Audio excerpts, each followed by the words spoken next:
When people think about ancient Egypt, the first images that come to mind are the massive pyramids standing against the desert sky. The golden treasures buried with kings shine in memory, along with the mysterious Sphinx watching silently for thousands of years. Egypt has become a symbol of human greatness, of mystery, and of wonder. But there is something deeper about Egypt's story that has been covered up, hidden, and even deliberately erased. That hidden truth is that Egypt, or more accurately Kemet, was an African civilization created by black Africans whose roots went deep into the heart of the continent. For generations, this truth was ignored, rewritten, and replaced with false images that disconnected Egypt from Africa. But history cannot be erased forever. The truth of Kemet is rising again, and it is time we reclaim it. The word Egypt is not the name the ancient people used. They called their land Kemet, which in their language meant the Black Land. This was not just about the fertile black soil left behind by the Nile River that made life possible. It was also about the people themselves, the land of black people, the land of Africans. Kemet was a civilization born from African blood, African soil, and African culture. Yet the name Egypt, given later by the Greeks, slowly replaced Kemet. And with that shift came a change in how the world remembered this great civilization. The Nile River was the beating heart of Kemet, flowing for thousands of miles through the continent. It connected cultures, tribes, and kingdoms from the deep south to the Mediterranean coast. Every year the Nile flooded, spreading rich black soil across the valley. This soil gave life, food, and prosperity to the people of Kemet. It allowed them to build cities, temples, and monuments that would last thousands of years. But the Nile was more than just water. It was also a road, a lifeline that connected Egypt to the rest of Africa. Through the Nile, Egypt traded gold, ivory, animals, and culture with Nubia, Kush, and kingdoms further south.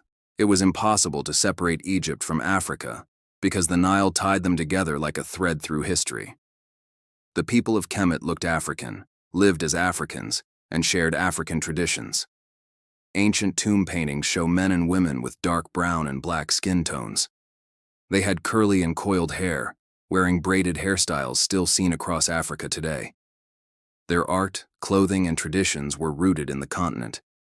Even Greek historians who visited Egypt described them this way. Herodotus, often called the father of history, wrote that Egyptians had dark skin and woolly hair. This was not a modern invention, but a witness from the ancient world itself. So if the truth was so clear, why was it hidden? The answer lies in colonialism.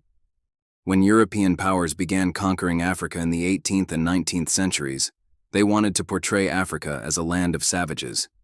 They wanted to show Africa as a place without history or civilization. But in the heart of Africa stood Egypt, a shining example of human achievement. For colonial powers, this was a problem. If Africa produced the pyramids, medicine, writing, and science, then the idea of Africa being inferior collapsed. So they rewrote the story to protect their lie. They began to describe Egypt as a Mediterranean or Middle Eastern civilization, separate from Africa. They ignored the name Kemet and focused only on the Greek word Egypt. They painted pharaohs with pale skin in books and artwork. In Hollywood movies, white actors played Cleopatra, Ramses, and even common Egyptians. Museums filled with Egyptian treasures avoided discussing race or African identity. A false image of Egypt was created, one that denied its true African roots. But history leaves behind more evidence than lies can cover. The African identity of Egypt is visible in its art, in its rulers, and in its culture. Pharaohs married Nubian queens and often came from African dynasties. The 25th dynasty, also known as the dynasty of the Black Pharaohs, was ruled entirely by Nubian kings from the kingdom of Kush. These rulers brought strength, unity, and a revival of culture to Egypt. They were proud of their African heritage and did not see Egypt and Nubia as separate, but as one connected civilization. This dynasty alone is enough to prove that Egypt was part of Africa, not apart from it. Beyond politics, Egypt's culture reflected Africa in countless ways. The spiritual beliefs of Egypt were tied to nature, to animals, to the river, and to the sun. These beliefs are deeply connected to African traditions across the continent. Their gods had forms that mixed human and animal, just as African spiritual systems often do. The respect for ancestors, the idea of life after death, and the rituals of burial are patterns found across African cultures. The achievements of Kemet changed the world forever. The pyramids of Giza remain one of the greatest wonders of human engineering. Built over 4,000 years ago, with stones weighing tons, stacked with precision that modern machines struggle to explain, they show the genius of African builders and planners. Egyptian medicine was advanced beyond its time. They performed surgeries, understood the heartbeat, and wrote medical texts like the Ebers Papyrus that described treatments for hundreds of illnesses. Their understanding of astronomy allowed them to map the stars, predict floods, and create calendars. Their mathematics laid foundations for geometry and architecture. Their writing system, hieroglyphics, was one of the earliest complex scripts in human history.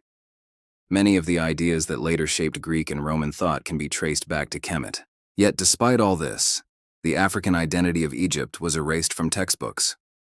For generations, students around the world were taught about pyramids and pharaohs, but never told they were Black Africans.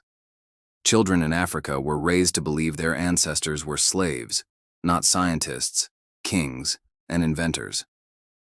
This erasure was more than a historical mistake. It was a weapon. By removing Africa's greatest achievement from Africa itself, colonial powers convinced the world that Africans had no history worth celebrating. But truth has a way of returning. Modern archaeology, genetics, and scholarship are restoring Egypt's identity. Studies of ancient DNA combined with art, historical records, and cultural connections show the African origins of Egypt clearly. African scholars are reclaiming the history of Kemet. Documentaries, books, and academic research are challenging the lies of colonial history.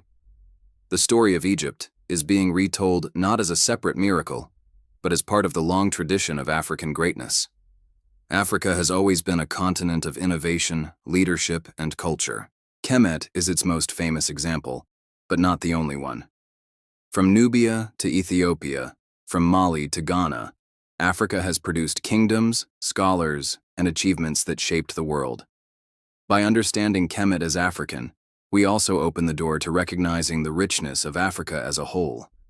The monuments of Egypt still stand, not just as symbols of the past, but as reminders of identity and truth. The people who built them were Africans who lived on African soil. They spoke African languages, and they carried African traditions. Their story was hidden, but now it is rising again. And once the truth rises, it cannot be erased again.